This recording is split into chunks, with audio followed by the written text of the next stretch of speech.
आप सभी का आम आदमी पार्टी की इस प्रेस कॉन्फ्रेंस में बहुत बहुत स्वागत। पंजाब के मुख्यमंत्री आदरणीय चन्नी साहब ने पंजाब का 50% हिस्सा प्रधानमंत्री नरेंद्र मोदी जी को सौंप दिया है। चीफ मिनिस्टर चन्नी साहब ने आत्मसमर्पण करते हुए, सरेंडर करते हुए आधे पंजाब की 50% पंजाब की चाबी प्राइम मिनिस्टर नरेंद्र मोदी जी के हाथों में सौंप दी है। 50% टेरिटोरियल ज्यूरिसडिक्शन चन्नी साहब ने मोदी साहब को दे दी और 100% फेडरलिज्म को चन्नी साहब ने प्रधानमंत्री नरेंद्र मोदी जी के चरणों में अर्पित कर दिया। 1 अक्टूबर को पंजाब के नए मुख्यमंत्री सरदार चरणजीत सिंह चन्नी साहब प्रधानमंत्री नरेंद्र मोदी जी से मिलते हैं। ये उस बैठक की कुछ तस्वीरें हैं। आप चन्नी साहब को देख सकते हैं, प्रधानमंत्री जी को देख सकते हैं और एक आत्मसमर्पण के भाव से वो केवल कुछ चीज़ ही नहीं, कोई गिफ्ट ही नहीं, बल्कि एक प्रकार से पंजाब को प्रधानमंत्री जी को सौंप रहे हैं। 4 अक्टूबर को चन्नी साहब गवर्नर से, नरेंद्र मोदी जी के अपॉइंटेड गवर्नर से मिलते हैं। 5 अक्टूबर को चन्नी साहब देश के गृह मंत्री अमित शाह जी से मिलते हैं और मीटिंग के बाद खुद ट्विटर पे लिखकर यह जानकारी देते हैं कि मैं गृह मंत्री जी से मिला और मैंने गृह मंत्री जी को कहा कि पंजाब में एक बहुत बड़ा अंतर्राष्ट्रीय बॉर्डर पाकिस्तान से लगता है और नशे का, ड्रग्स का, वेपन्स का बड़ा कारोबार चल रहा है। मैं गृह मंत्री जी से अनुरोध करता हूं कि आप इस मामले में कोई स्टेप्स उठाएं, एक्शन लें। ये खुद चन्नी साहब देश के गृह मंत्री अमित शाह जी से मिलकर 5 अक्टूबर को उन्हें कहते हैं कि आप पंजाब को संभालो। पंजाब के अंदर नशे की और वेपन्स का एक बहुत बड़ा व्यापार चल रहा है जो बॉर्डर के उस पार से चलता है। हमारा 550 किलोमीटर का एक अंतर्राष्ट्रीय बॉर्डर है। तो भारतीय जनता पार्टी की सरकार, गृह मंत्री अमित शाह खुद पंजाब संभालें, ये चन्नी साहब अमित शाह जी को बोलकर आते हैं। आप क्रोनोलॉजी समझिए। 1 अक्टूबर को चन्नी साहब मोदी जी से मिलकर कहते हैं आप पंजाब संभालिए।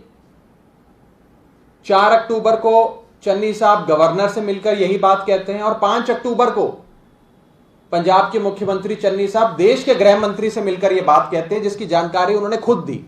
ये कोई स्पेक्युलेटिव या कंजेक्चर नहीं है, ये चन्नी साहब ने खुद ये बात कही। और 14 अक्टूबर को केंद्र में बैठी मोदी सरकार ने, भाजपा की सरकार ने फैसला ले लिया कि बीएसएफ यानी कि बॉर्डर सिक्योरिटी फोर्स, यानी कि नरेंद्र मोदी जी की खुद की पुलिस अब अपना दायरा 15 किलोमीटर से बढ़ाकर 50 किलोमीटर कर रही है। जहां जहां बॉर्डर लगता है वहां जहां बॉर्डर से 15 किलोमीटर भीतर तक ही केवल बॉर्डर सिक्योरिटी फोर्स यानी कि बीएसएफ पुलिस का दायरा होता था, उसे 15 किलोमीटर से बढ़ाकर 50 किलोमीटर कर दिया।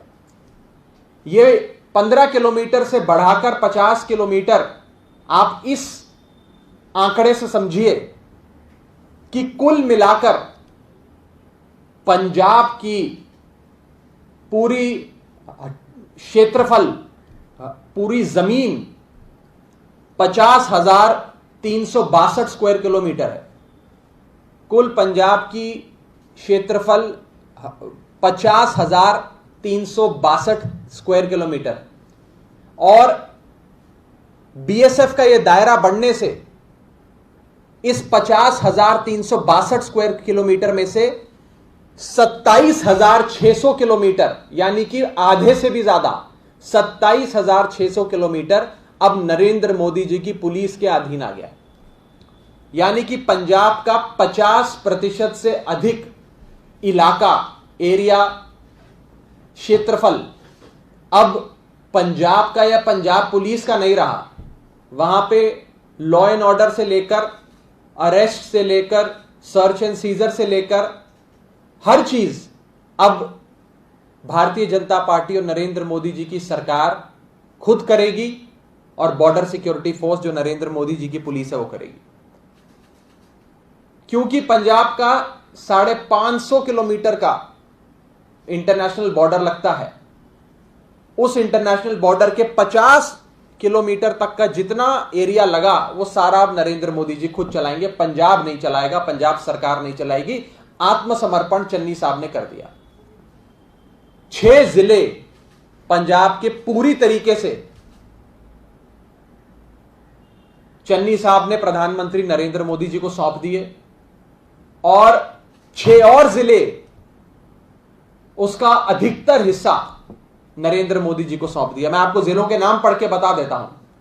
जो जिले पूरी तरीके से, लगभग पूरे तरीके से अब भाजपा की सरकार चलाएगी, चन्नी साहब की कांग्रेस की सरकार नहीं चलाएगी, उन जिलों का नाम है पठानकोट, गुरदासपुर, अमृतसर, फिरोजपुर, फाजिलका, तरन तारण। और 6 जो पार्शली, यानी कि वो जिले जहां पर एक बड़ा हिस्सा, एक बड़ा क्षेत्रफल अब नरेंद्र मोदी जी की सरकार चलाएगी, उन जिलों का नाम है होशियारपुर, जालंधर, कपूरथला, फरीदकोट, मुक्तसर और मोगा। यानी कि आप समझिए कि माझा इलाका जो पंजाब का कहा जाता है वो तो लगभग सारा ही अब केंद्र में बैठी भाजपा सरकार चलाएगी और हमारे मालवे इलाके का एक बहुत बड़ा हिस्सा अब केंद्र में बैठी मोदी सरकार चलाएगी। द्वाबे का भी एक बहुत बड़ा हिस्सा अब केंद्र में बैठी मोदी सरकार चलाएगी।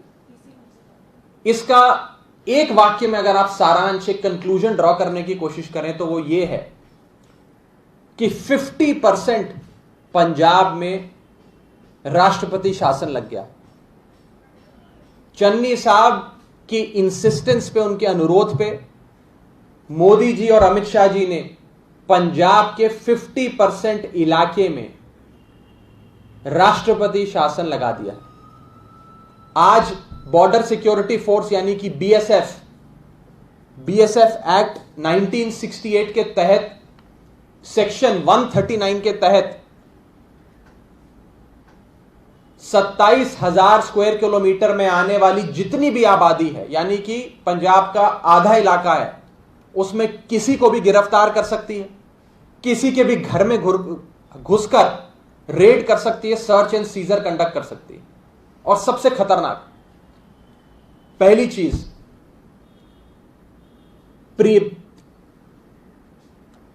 अरेस्ट जो बीएसएफ करेगी वो अरेस्ट क्राइम से पहले भी किया जा सकता है, यानी कि प्रिवेंटिव अरेस्ट। अरेस्ट करने के लिए क्राइम का होना अनिवार्य नहीं है, प्रिवेंटिव अरेस्ट करने की पूरी ताकत बीएसएफ को मिलेगी। और दूसरी चीज, लोकल पुलिस जो है पंजाब की, उसका इस पूरी प्रक्रिया में कोई हस्तक्षेप, भागीदारी नहीं होगी। बीएसएफ ना पंजाब पुलिस से कंसल्ट करेगी, ना अनुमति लेगी। अपने हिसाब से पंजाब के 27,000 किलोमीटर, 50,000 स्क्वायर किलोमीटर में से 27,000 किलोमीटर इलाके में बीएसएफ अब कानून व्यवस्था से लेकर हर संभव चीज, अरेस्ट से लेकर सर्च एंड सीजर तक करने जा रही है, कर सकती है। जहां केंद्र में बैठी मोदी सरकार यह लॉजिक देती है कि यह राष्ट्रीय सुरक्षा का मसला है, नेशनल सिक्योरिटी का मसला है। मैं आपको यह साफ तौर पे बता दूं कि यह राष्ट्रीय सुरक्षा का मसला नहीं है, यह राष्ट्रीय राजनीति का मसला है। यह नेशनल सिक्योरिटी का इशू नहीं है, यह नेशनल पॉलिटिक्स का इशू। क्योंकि अगर यह राष्ट्रीय सुरक्षा का विषय होता तो अभी 3,000 किलो हेरोइन गुजरात में पकड़ी गई, गुजरात के एक पोर्ट पर पकड़ी गई, वहां पर बीएसएफ का दायरा बढ़ाया नहीं गया, बल्कि बीएसएफ का दायरा घटा दिया गया। 3000 किलो कोई छोटा मामूली अमाउंट नहीं होता। 3000 किलो गुजरात के एक पोर्ट पे अफीम पकड़ी गई, हेरोइन पकड़ी गई। उसके बाद गुजरात का बीएसएफ का दायरा 80 किलोमीटर से घटाकर 50 किलोमीटर कर दिया, यानी कि 37.5% डिक्रीज कर दिया उन्होंने अपनी ज्यूरिसडिक्शन, बीएसएफ ने। लेकिन पंजाब में ज्यूरिसडिक्शन को 15 किलोमीटर से 50 किलोमीटर इंक्रीज कर दिया। अगर यह राष्ट्रीय सुरक्षा का मसला होता तो गुजरात में भी आपको बीएसएफ, जहां भाजपा की सरकार है, वहां पर भी बीएसएफ का दायरा बढ़ाना चाहिए था, ज्यूरिसडिक्शन बढ़ाना चाहिए था, अधिकार क्षेत्र बढ़ाना चाहिए था।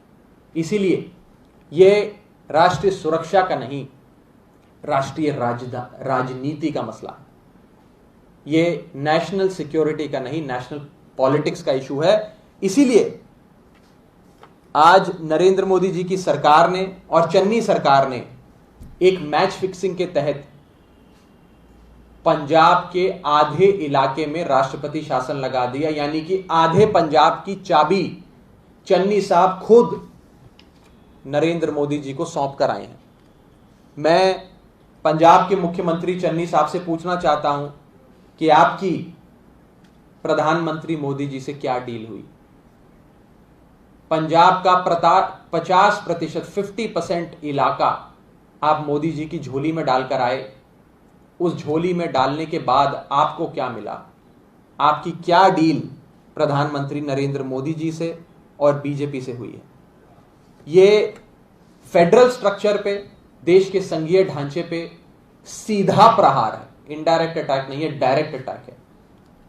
और भारतीय जनता पार्टी ये बात समझ चुकी है कि क्योंकि ना वो पंजाब में सरकार बना पाई और ना ही वो पंजाब में सरकार बना पाएगी, तो एक इनडायरेक्ट तरीके से पंजाब पर कंट्रोल बनाने के लिए भाजपा की सरकार ने आज पंजाब के 50% इलाके 12 जिलों पे, 22 में से 12 जिलों पे, अब तो एक और जिला बढ़ गया, 23 डिस्ट्रिक्ट्स में से 12 जिलों पे पूरा अपना कब्जा बना लिया। हमें डर है कि section 139 of the BSF act 1968 का दुरुपयोग करके भाजपा पंजाब को डराने की, बांटने की कोशिश कर सकती है, पंजाब को पोलराइज करने की कोशिश कर सकती है, किसानों को गिरफ्तार कर सकती है। और मैं ये बात बता दूं कि गुरु महाराज की धरती और गुरु महाराज की जो सीख हम सब ने ली है, उस सीख के चलते, उनकी फिलॉसफी के चलते, उनके आशीर्वाद के चलते, उनकी मेहर के चलते पंजाब में सामाजिक समरसता, एकजुटता, भाईचारा, अमन, प्यार, शांति बरकरार रहेगा। पंजाबियों से ज्यादा देशभक्त कोई नहीं। आजादी की पहली लड़ाई पंजाब के लोगों ने लड़ी। भारत देश को अंग्रेजों से आजादी दिलाना, गुलामी से छुटकारा दिलाने में सबसे बड़ा बलिदान पंजाब के लोगों का रहा। और पंजाब के लोगों जो एक राष्ट्रभक्त होते हैं, जन्म से राष्ट्रभक्त होते हैं, ऐसे लोगों पर बीएसएफ का और 27,000 किलोमीटर पंजाब के इलाके पर बीएसएफ का दबदबा हो, बिना किसी क्राइम के अरेस्ट हो, प्रिवेंटिव अरेस्ट हो, बिना पंजाब पुलिस की कंसल्टेशन के अरेस्ट हो, और पूरे इलाके पे जहां लोगों ने एक पार्टी की सरकार बनाई, अब उस पार्टी की सरकार नहीं बल्कि केंद्र में बैठी भाजपा सरकार लागू करेगी, रूल करेगी, ये हम होने नहीं देंगे। हम इसका विरोध करते हैं, इसकी सख्त निंदा करते हैं। और ये सीधे तौर पे फेडरलिज्म पे एक डायरेक्ट अटैक है। बीजेपी की सरकार लगातार संघीय ढांचे पर अटैक करती आई उन सारे राज्यों में जहां बीजेपी को यह विश्वास हो गया है कि वो अब अपनी सरकार नहीं बना सकती। दिल्ली में जब से अरविंद केजरीवाल जी की पूर्ण बहुमत की सरकार बनी, यानी कि फरवरी 2015 से लेकर आज तक, ministry of home affairs either directly या लेफ्टिनेंट गवर्नर साहब के कार्यालय से लगातार दिल्ली में संघीय ढांचे पर अटैक करता रहता है। लेकिन यहां पर मुख्यमंत्री चरणजीत सिंह चन्नी नहीं जो आत्मसमर्पण कर दें मोदी जी के सामने। यहां पर मुख्यमंत्री अरविंद केजरीवाल जी हैं जो दिल्ली वालों के हक के लिए, दिल्ली वालों के अधिकारों के लिए नरेंद्र मोदी जी से लड़ते रहे और आज तक अरविंद केजरीवाल जी की वजह से दिल्ली में संघीय ढांचा फेडरलिज्म बचा हुआ है और दिल्ली के मतदाता की वोट की जो शक्ति है, ताकत है, वो कायम है। लेकिन चरणजीत सिंह चन्नी साहब, पंजाब सूबे के मानयोग मुख्यमंत्री साहब ने आत्मसमर्पण करके नरेंद्र मोदी जी को पंजाब के, आधे पंजाब की चाबी सौंप दी है। हम अंत में सीधे तौर पर चन्नी साहब से पूछना चाहेंगे कि आपकी क्या डील नरेंद्र मोदी जी से इस मैच फिक्सिंग के तहत हुई है? आपको क्या मिला है? क्या कोई फाइलें मोदी जी ने कहा है अब मैं दबा दूंगा जिन पर एक्शन नहीं लिया जाएगा? क्या ऐसी चीज है जो पंजाब के मुख्यमंत्री को नरेंद्र मोदी जी ने दी है एक डील के तहत, जिसके चलते आधे से ज्यादा पंजाब की चाबी चन्नी साहब ने मोदी जी को सौंप दी है? इस विषय में किसी भी साथी का कोई सवाल हो तो आप पूछ सकते हैं।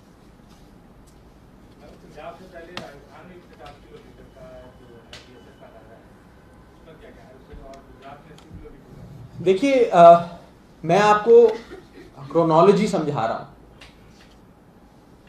कि पंजाब के मुख्यमंत्री प्रधानमंत्री जी से मिलते हैं, गृह मंत्री से मिलते हैं और मिलकर ये मांग करते हैं और खुद जनता को सूचना देते हैं कि मैं मांग करके आया हूं कि यहां वेपन्स आ रहे हैं, ड्रग्स आ रहे हैं, आप कोई एक्शन लो। एक्शन ले लिया मोदी जी ने। ये तो खुद चाबियां छोड़कर आए पंजाब की। क्या पंजाब पुलिस या पंजाब स्टेट एडमिनिस्ट्रेशन जो भारत का अभिन्न अंग है, हम राष्ट्रभक्त लोग हैं, क्या पंजाब की सरकार पंजाब की सुरक्षा, देश की सुरक्षा नहीं कर सकती? सारी फौज इंडियन आर्मी में पंजाब के किसान के बेटे भर्ती होते हैं, अपना सर कटवा देते हैं भारत माता की रक्षा करने के लिए। क्या पंजाब की देशभक्ति पे भाजपा को सवाल है? क्या पंजाब की स्टेट एडमिनिस्ट्रेशन पे, पंजाब पुलिस पर भाजपा को कोई डाउट है? और ये तो खुद आत्मसमर्पण करके आए चन्नी साहब। आज से पहले कभी आप राजस्थान और अन्य राज्यों का उदाहरण दे रहे हैं, कोई किसी राज्य का मुख्यमंत्री जाकर देश के गृह मंत्री को या प्रधानमंत्री को यह कहता है कि आप मेरा आधा सूबा ले लीजिए, मैं अपना आधा स्टेट आपको देना चाहता हूं क्योंकि मैं नहीं चला पा रहा? ये तो पहली बार हो रहा है भारत में। ये फेडरल स्ट्रक्चर पे जो हमला हुआ है, इसके जितने जिम्मेदार मोदी जी और अमित शाह जी हैं, उससे ज्यादा जिम्मेदार सरदार चरणजीत सिंह चन्नी पंजाब के मानयोग मुख्यमंत्री साहब हैं। इन्होंने इनवाइट किया है मोदी जी को पंजाब आने के लिए कि आप आओ और आधा पंजाब आप चलाओ, मैं आधे में ही खुश हूं, आधा आप चलाओ। और इन रिटर्न चन्नी साहब को क्या मिला, क्या डील हुई? हम इस पे सवाल खड़ा करते हैं और इस अटैक पर, पंजाब पर जो अटैक किया है मोदी जी की सरकार ने, केंद्र में बैठी सरकार ने, उसकी घोर निंदा करते हैं। और कोई सवाल किसी? बहुत बहुत शुक्रिया, थैंक यू। उस पर अभी इसके बाद थैंक यू।